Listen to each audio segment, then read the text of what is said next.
For the most part, they're just describing what they're doing. Except that aeropickles is arrow pickles. A carrot is not that limp, though.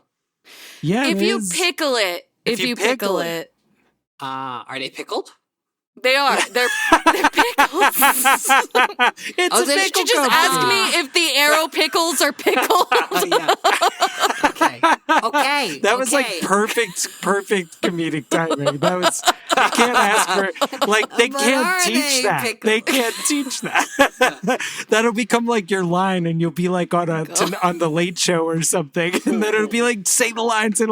But are they pickles? Then everybody loses their mind. Pickles. In 1996, Scholastic began publishing Animorphs. Over the next 6 years, Katherine Applegate and her husband, Michael Grant, under the pseudonym K.A. Applegate, produced 54 main series books, several spin-offs, and inspired a TV series, graphic novels, and a cult following. We can't tell you where we live. We can't even tell you our last names. But we can tell you our thoughts and feelings on this series, book by book. I'm Miranda. I'm Eddie. And I'm Chris. And we are the Anidorks.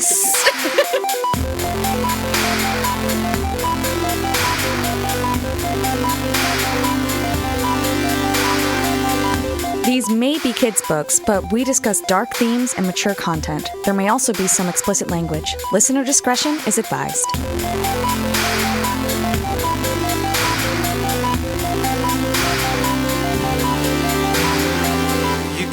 You guys, do we want to talk about the rest of this book?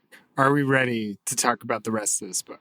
I feel like we got good energy, and I feel like the moment is now, and as much as I want to put it off and talk about arrow pickles some more. See, I think the arrow pickles would make a good addition to this book. Honestly, if the Helmacrons were just pickles, the arrow pickles, various pickles, like, that would be amazing. Who just want everybody to do aerobics? Like, yeah, it's a win-win. So, and I know that our original plan for this book, book 24, was to break up the last 10 chapters into 3 episodes. It was going to be like, right? Just it was going to be like, it was going to be the Hobbit, right? Where they did 3 for the last little bit, and then they broke that into, what was that? Was that like an Onion joke, an Onion video where it was like Harry Potter and like we're only 1 second of time in the Harry Potter show? I'm not sure. Series, like, I don't remember that. I do remember that they were like, sketch. "Oh, you only get a 3-hour movie for each Lord of the Rings book, but for this."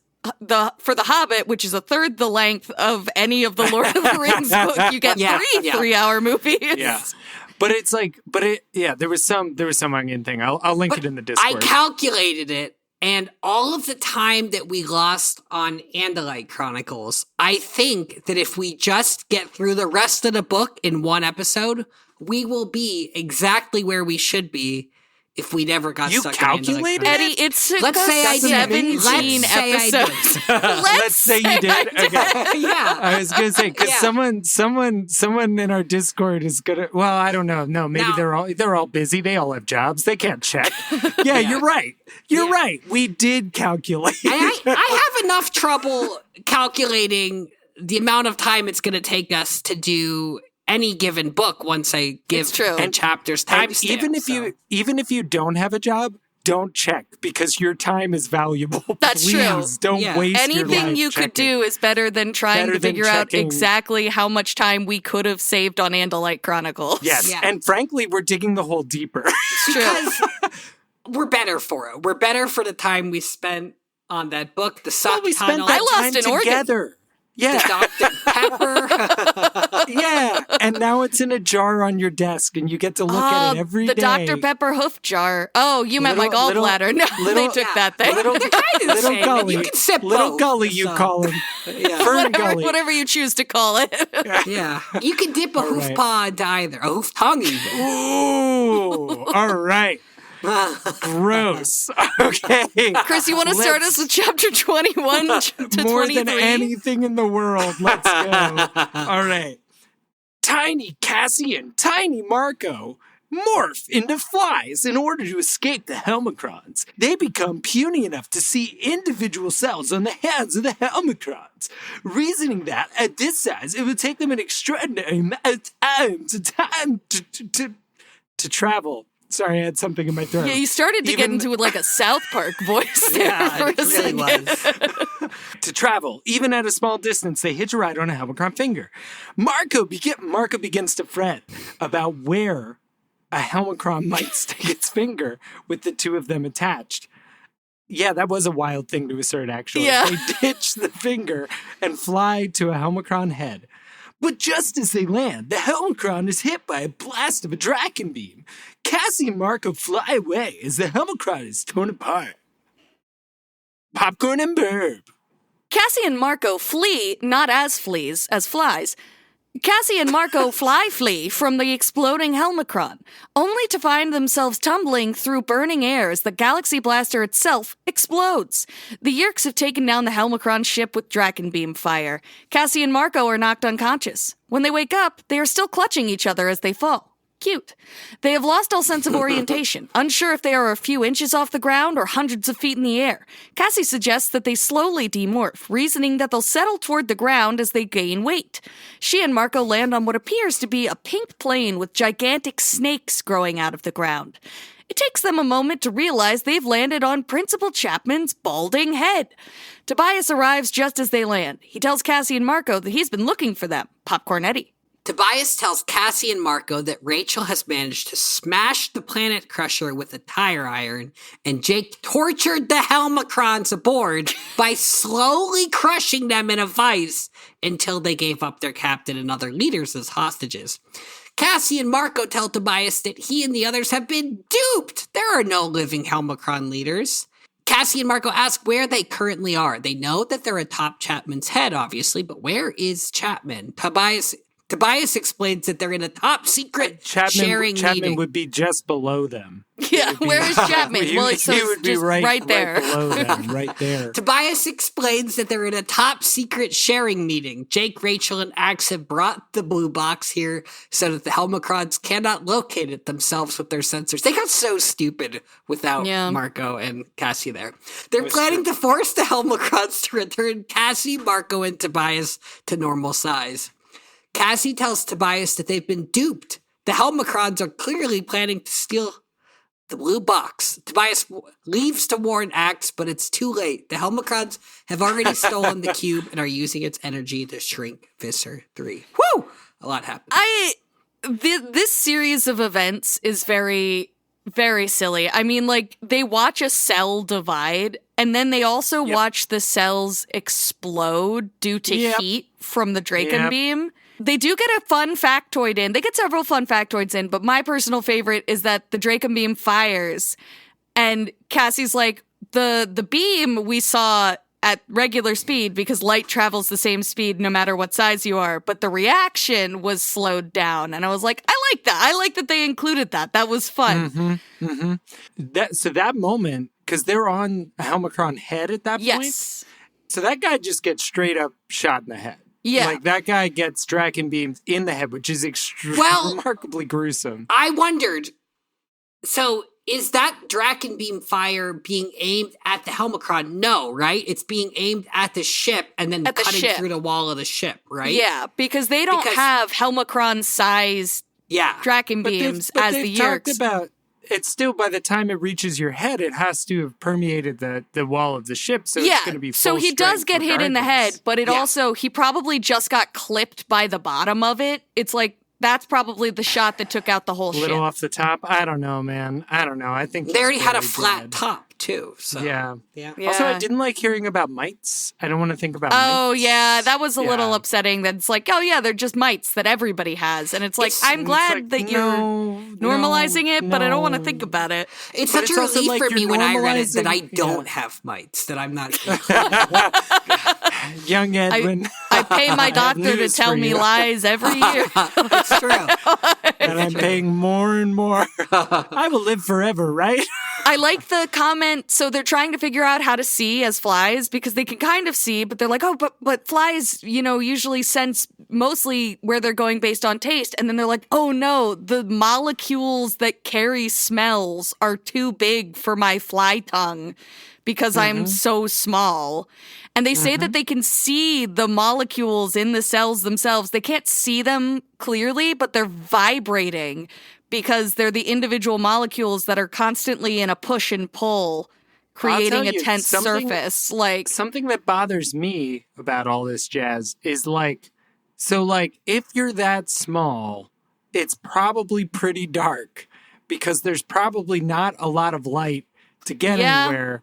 So, and then if we're talking about seeing individual molecules, that's all air is. They don't get quite that small. They can't see the molecules. They see movement that they think is because they can almost see the molecules. It's not a comfortable thought. The molecules are like pixels on a TV almost. Yeah, where it's like you can't quite read them, but I'm not into it. We're too small and there are no rules and there is no God. No, I don't like it. Yeah, physics doesn't work down here. Axe never looks behind him if he doesn't have stalk eyes, and I think we shouldn't give the blue box to someone who doesn't remember to check their 6. Mm-hmm. Yeah.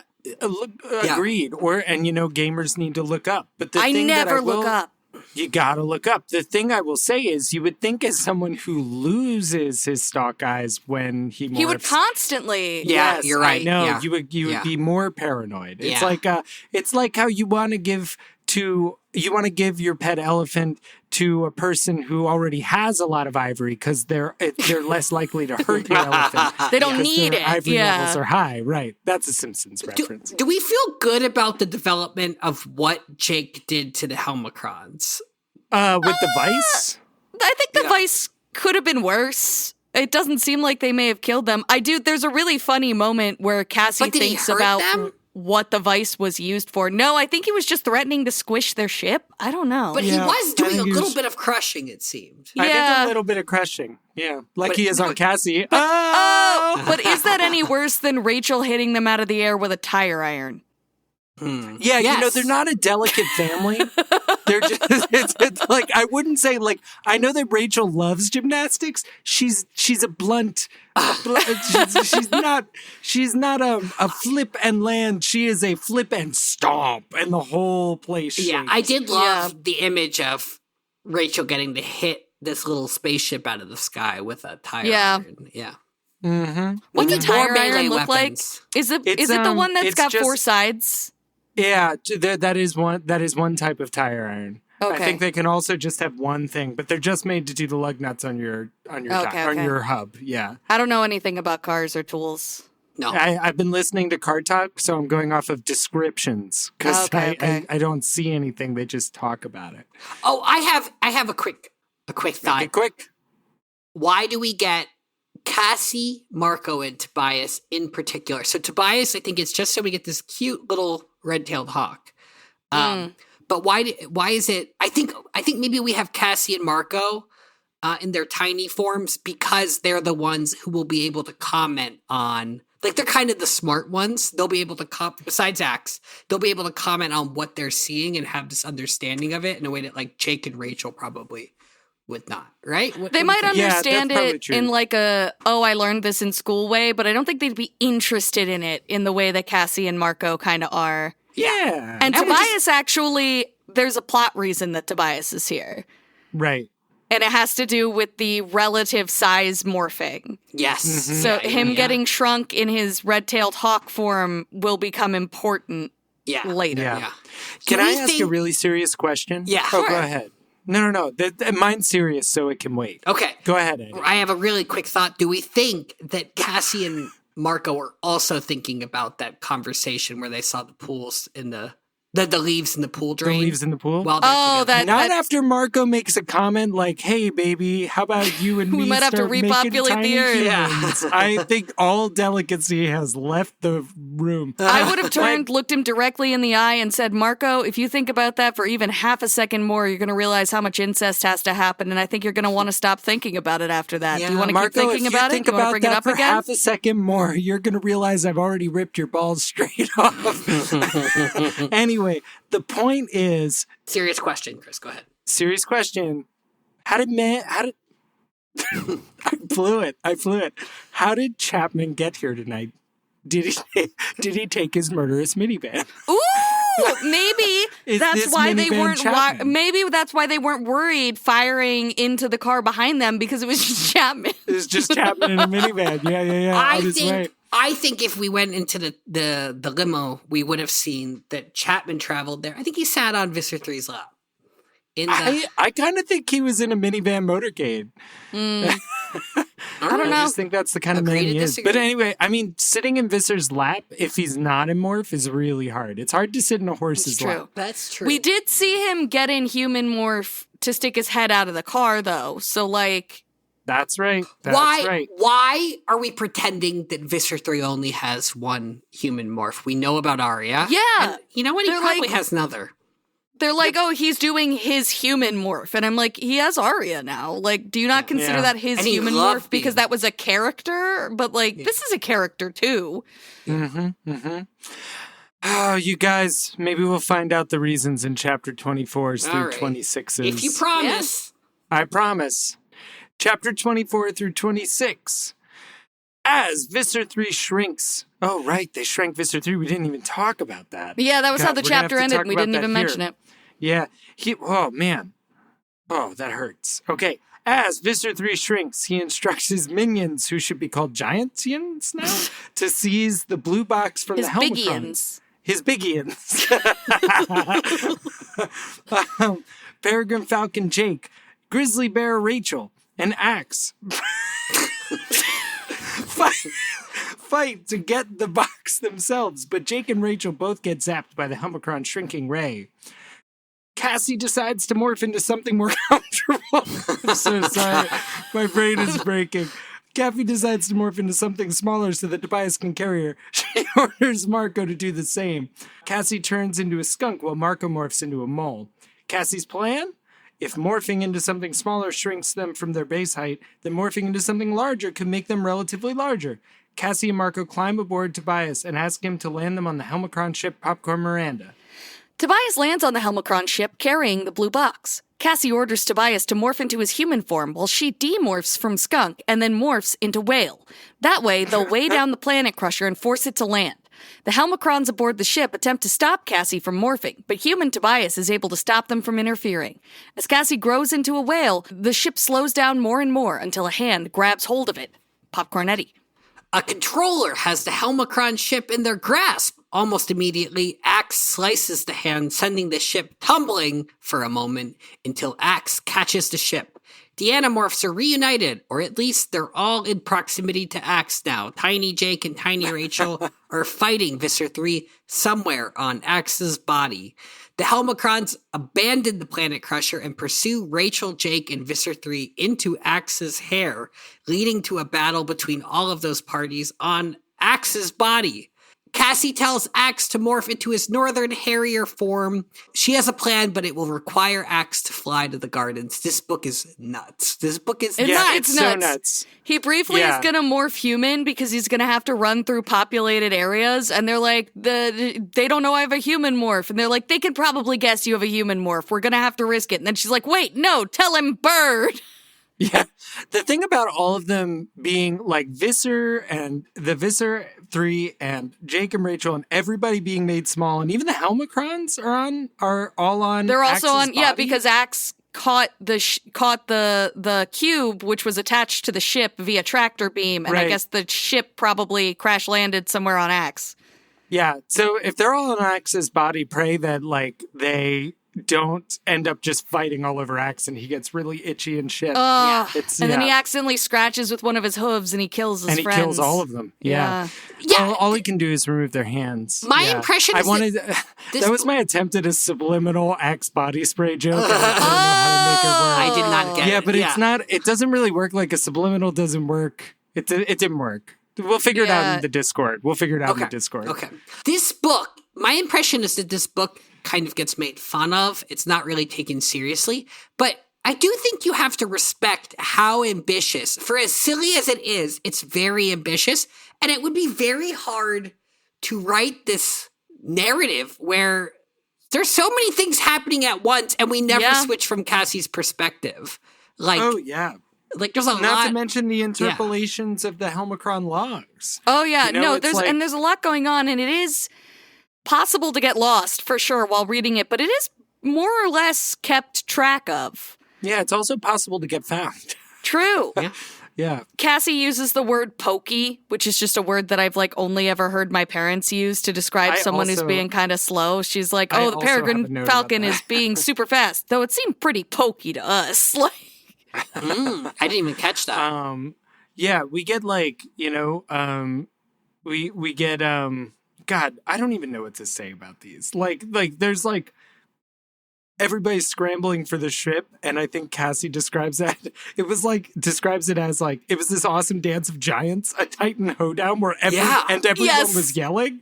Like it's a Titan hoedown. I definitely remember that. That stood out to me. It also stood out to me. Marco is berating the Helmacrons, and he says, he's telling them they're not the masters of anything. They're tiny little things. He goes, "You couldn't go mano a mano with a maggot and hope to win. And that's sad because a maggot has no manos." And I thought that was really funny. That's a good line. Yeah. Marco, has some good, when he was groveling earlier, he came up with a bunch of really odd similes.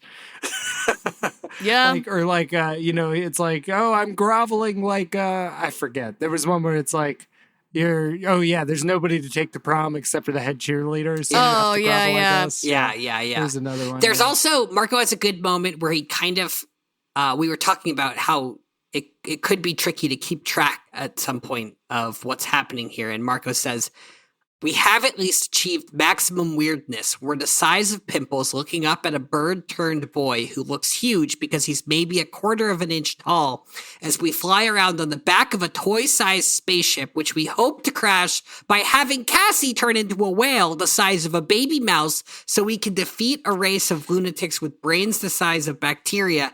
That does it. The votes are in. The Oscar for absolute insanity goes to us. Everyone go home. Love that movie, by the way. We rule the lunatic world." Yeah, that wasn't a category, but it will be now. Yeah. That is a very good little monologue there. If you audition for the show, they should make you read that. Yeah.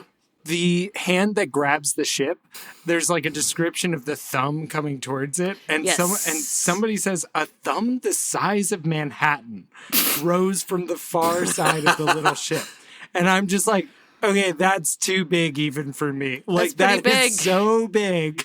That's unfathomably huge. Yeah. And then Axe cuts it off. Yeah. And it goes flying.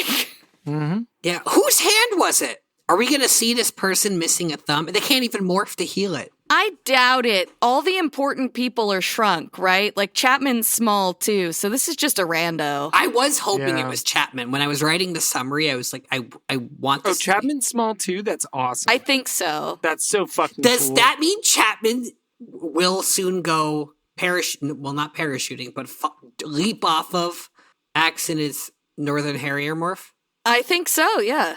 I love that. I love that for Chapman. How do you even go face the children after a night like tonight, where you when you go back in to do your assistant principaling? I hit my mic. I was laughing so hard. How does one go face the children?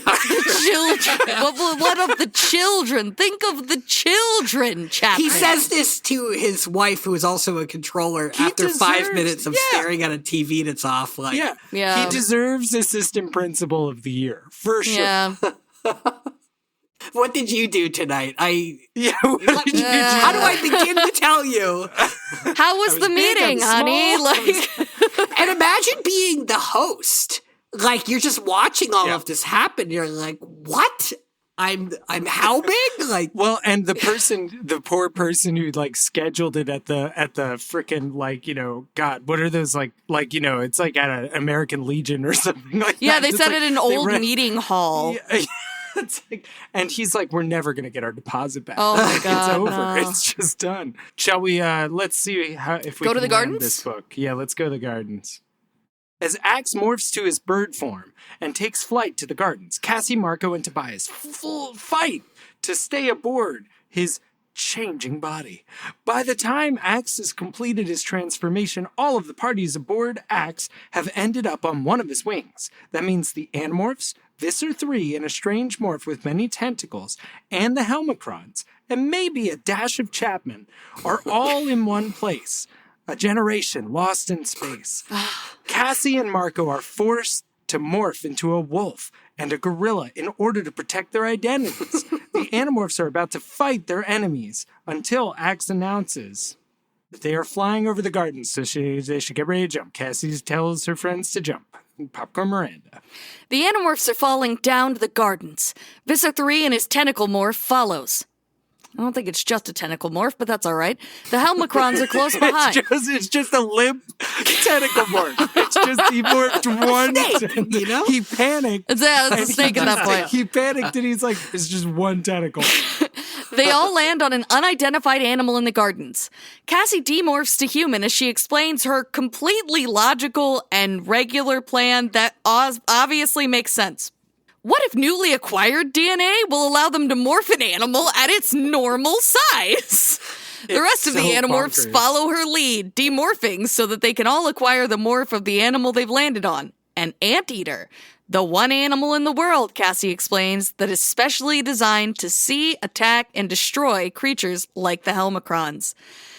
Yeah, no, that makes total sense. They shrank the DNA too. That's why our morphs are all small. So here's the thing. She has an idea that this might work. She has them fly to the gardens. If this didn't work, what happens next? They all get eaten by anteaters. They all get eaten by anteaters. Right. So it's just, this is her death sport. Like, Cassie is just like, she is completely sure that this is going to work out. And for some reason. She has bet Cassie's farm. Yep. You know what? I want to see her polymarket betting. I want to see if there was some insider trading going on. They're like, Cassie, what are you doing? It's like, oh, before we hit the ground, I'm just going to make a quick bet on polymarket. Yeah. Don't use polymarket, fam. Don't do it. It's not evil. A good idea. Or Kalshi. Okay, yeah, I have a question here. So, okay, what is polymarket? What is polymarket? Yeah, I do get a lot of ads for it, actually. Really? Oh no. We're never gonna see him again. On Duolingo, yeah. For some reason, it keeps coming up. Duolingo. Yeah, it's very confusing. Whether or not 60% of people will have their streak tomorrow. I don't know. So the moment where Axe is morphing into his Harrier morph is very confusing for me because he seems to start flying before he's completed his morph, because he is still morphing and they're fighting to stay aboard him, but he also seems to already be in the air and they're in danger of falling off. Did he take flight? But I think like, they're so small that they could fall off him even if he's on the ground. Yeah, I think the they're danger just disoriented. I think the danger of falling from Axe, even at ground level as a bird, is the concern. But also, even if they don't jump die off to get on the Anteater. Right. But so even if they don't die, the concern is that they won't be where they need to be. Okay. Yeah. So it's not so much because their durability and stuff has increased with the size or whatever. They're not worried that they're going to die if they fall. They're worried that like they won't be able to execute the plan. The one thing that still is confusing is actually at some point someone refers to the turbulence as being a factor as he's morphing. And I assume that they're meant trying he was to at stay flight, on, right? in flight. Oh, yes. I think they're experiencing turbulence as he's from morphing? The change in size. Yeah, because their landscape is changing. Turbulence does make you think of a plane, so like that would, but like turbulent just means like shaking. Yeah. It's I just read that as like they're getting jostled around while a lot of change is happening in Ax's life. And I think,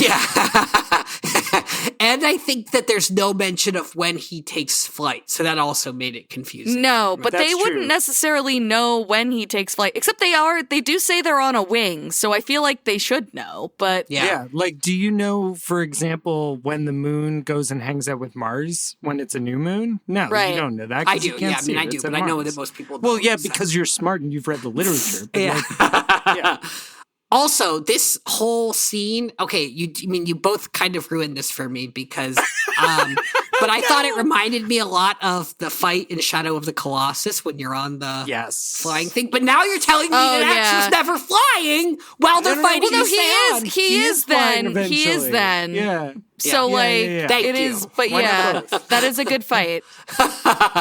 Also, I just want to say the Visser has bladed tentacles here, so not the fun kind, just to make sure everybody knows. I mean, it's fun for someone else, right? But it's fun for him. Yeah. Do we think that K.A. Applegate started writing this book because she said, you know what, I want to write an Anteater book before we got the ghostwriters on, and then worked backwards from there? It does seem like she had this idea since the skunk book. Like, it feels like she had this locked and loaded. Yeah. It feels like she was like, when she was looking at the skunk pictures, she saw that Anteaters had stripes too, and was like, oh, maybe I could do an Anteater Cassie book in the future. And then was like, how do I make that relevant to what they need to do? I think it's the first time they morphed dance. She was like, and then once the Cassie book was so silly, I think it was like, and then like, like, yeah, I don't know. Yeah. I just think K.A. Applegate had this book before she wrote My Name is Jake.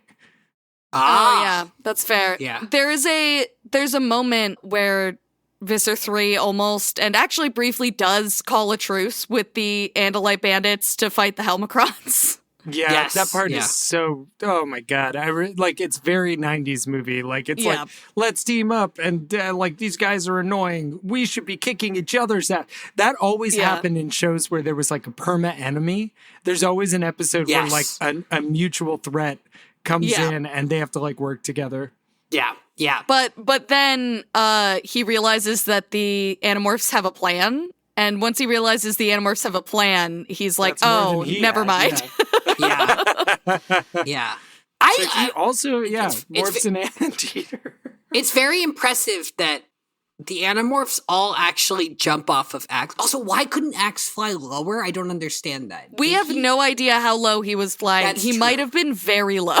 But it's very much like the start of a Fortnite match, I say, without ever having played Fortnite. And Cassie manages to land perfectly onto the Anteater. It's pretty impressive. He just says, we're over the gardens. And then she says, I'll tell you when to jump. But she doesn't tell him to fly over the Anteater. And she can't see very well. She's tiny. So I don't what is happening there? Yeah. No, you're right. She must have modded her clothes into like a flying squirrel suit. Oh, just like Fortnite.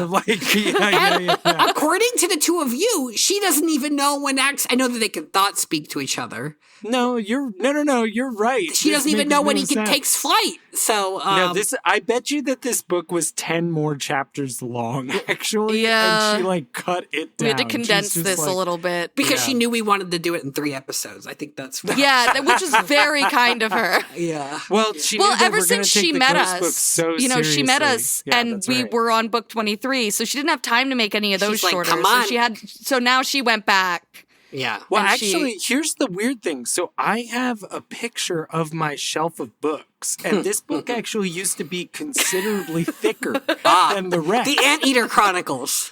It was a Chronicles this book. Was just book one. This was just book one, and then exactly. And so, but what's weird is now it fits in my travel bag, and it's here with me. Yeah, like, I don't know what. I'll send you a pic. I'll send you if I can find it. I'll send you the pic of that. Okay. And I feel like there was so much more Anteater tongue in the original book, right?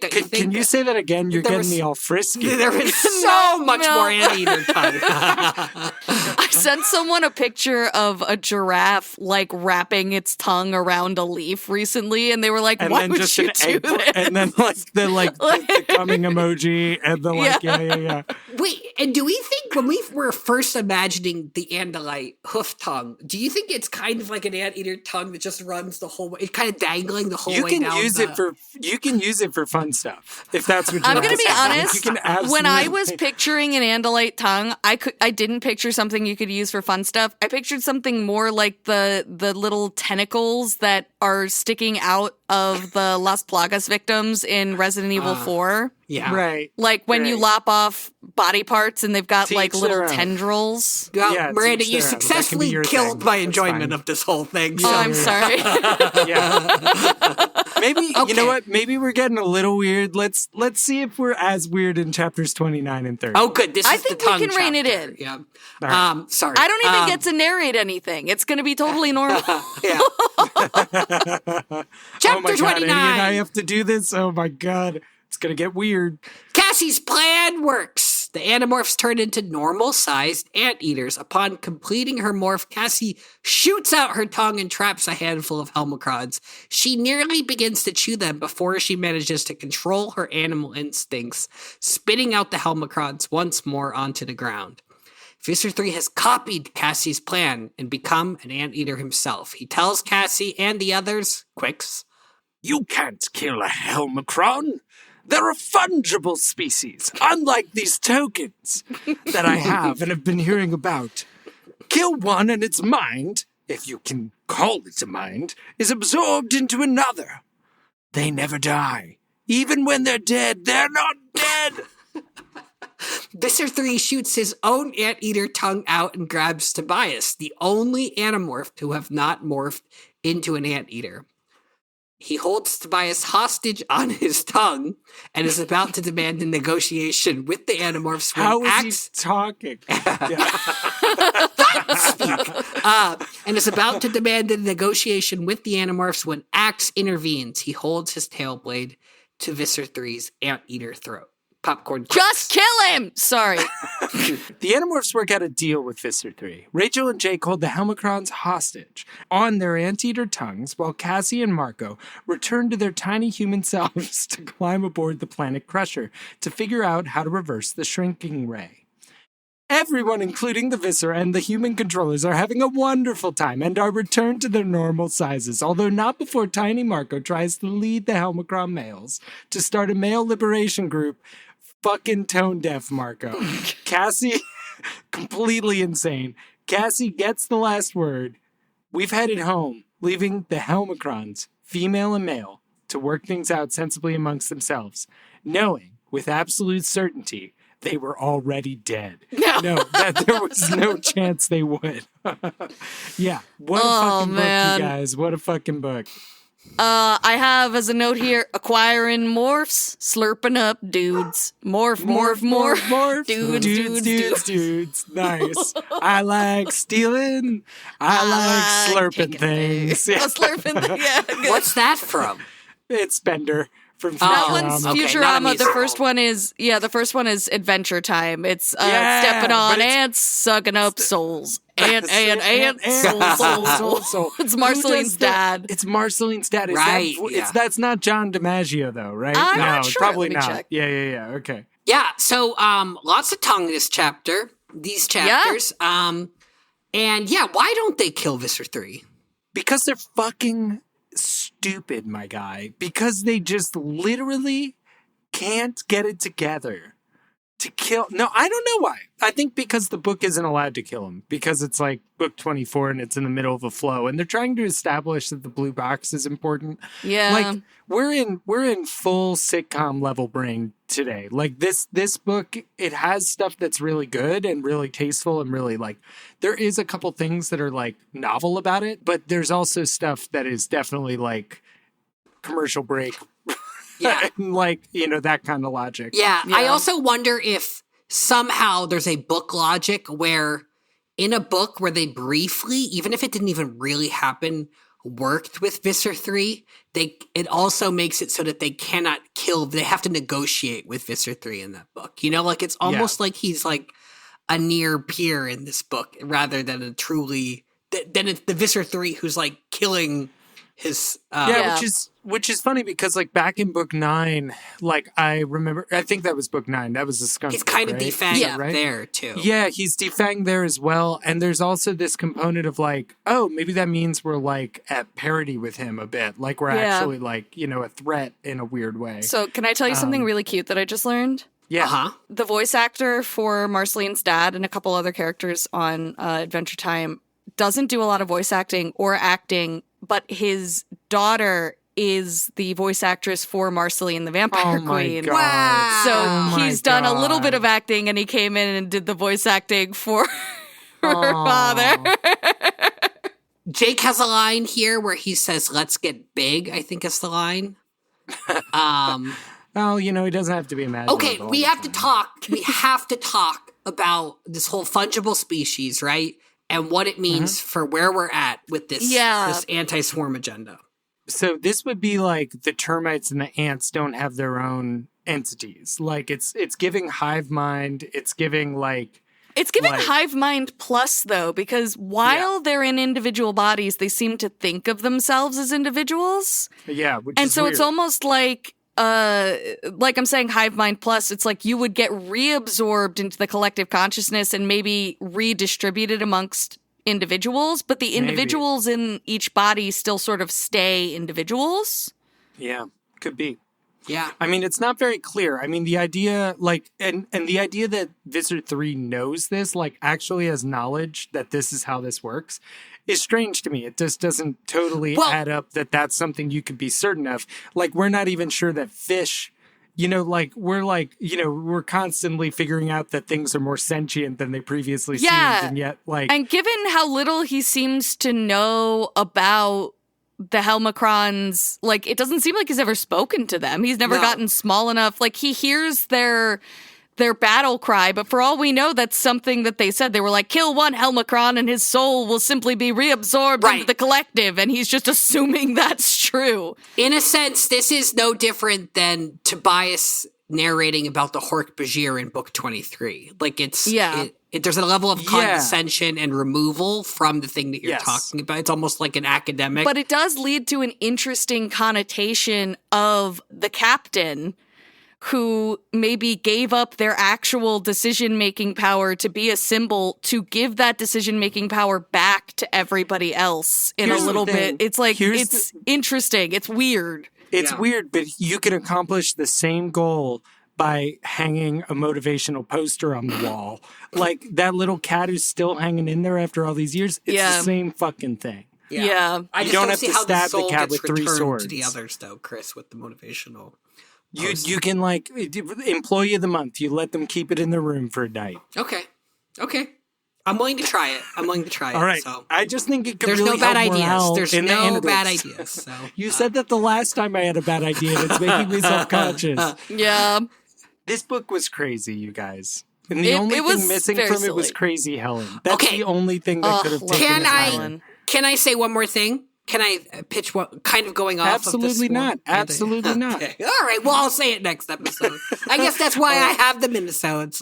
This is the next episode. The Eddiesodes. Okay. The Eddiesodes. I record them on my phone and send them to my mom.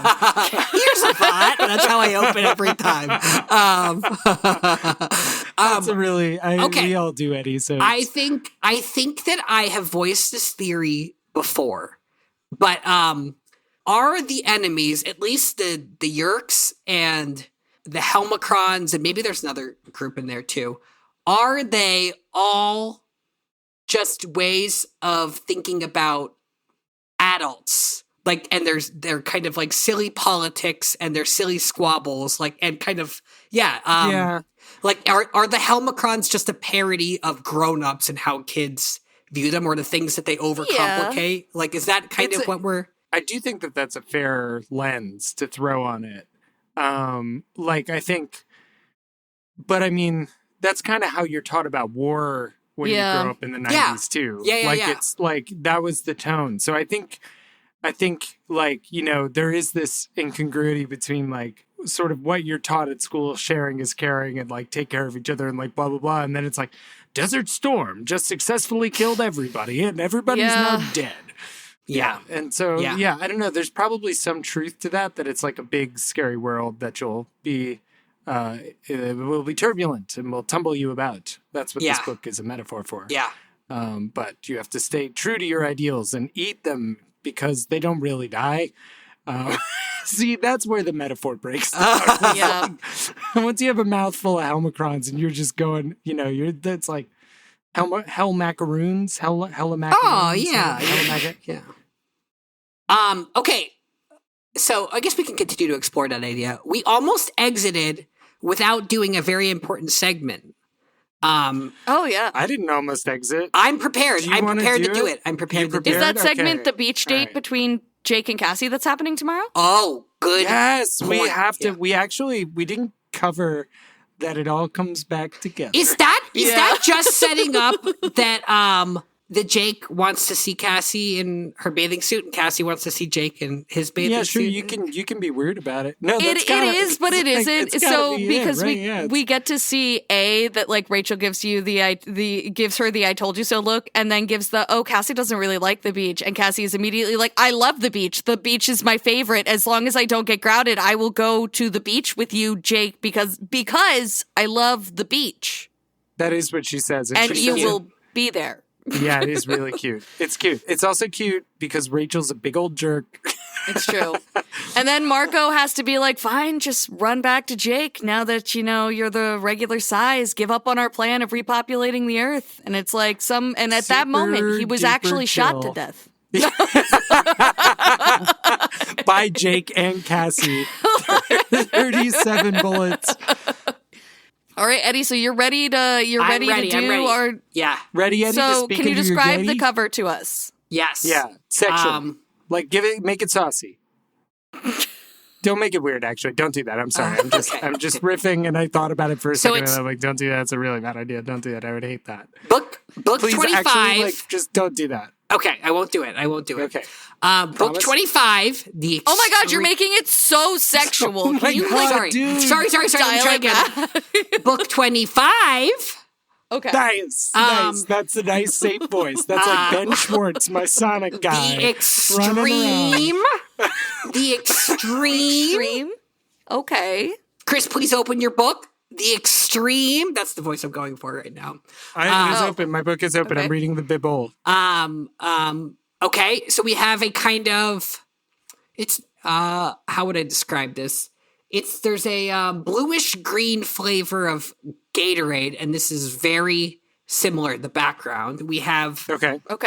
It's a cloudy sky, and we have Marco. You're describing vaporwave right now. I need you to just focus on the morph. We have Marco, morphing into, he's kind of striding through a room. We have Marco morphing into a polar bear. Oh, I can't wait. Oh, man. It's going to be so epic. All right. Okay, and we have what are our taglines? only 3 this time. Okay, I learned my lesson. All right, I grew up. Wow, that's horrifying to hear you say, but continue. That has grand But implications not saucy. for all of us. But not saucy. Okay, Not saucy. Okay. All right. Okay. I kind of went through host puberty since last time. Okay, option number 1. Post-puberty. Things are about to get chilly. Okay. Oh, Next okay. one, please. I'm Number ready. 2. So many yerks, so little time. Number 3. Number 3.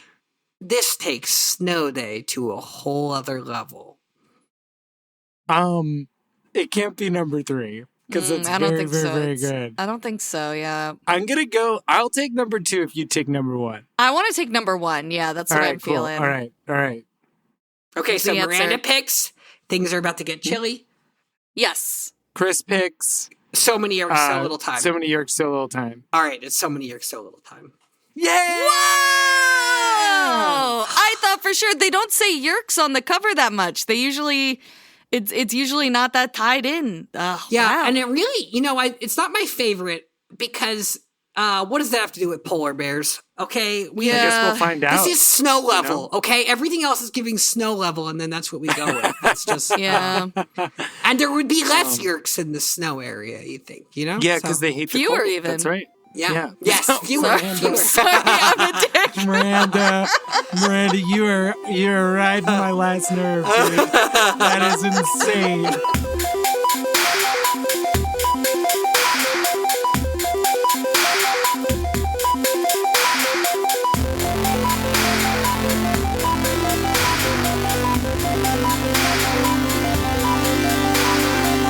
Thanks for listening to Anidorks. We'll be back soon with lots more to say. Until the Andalites return, or at least until next time. See you soon!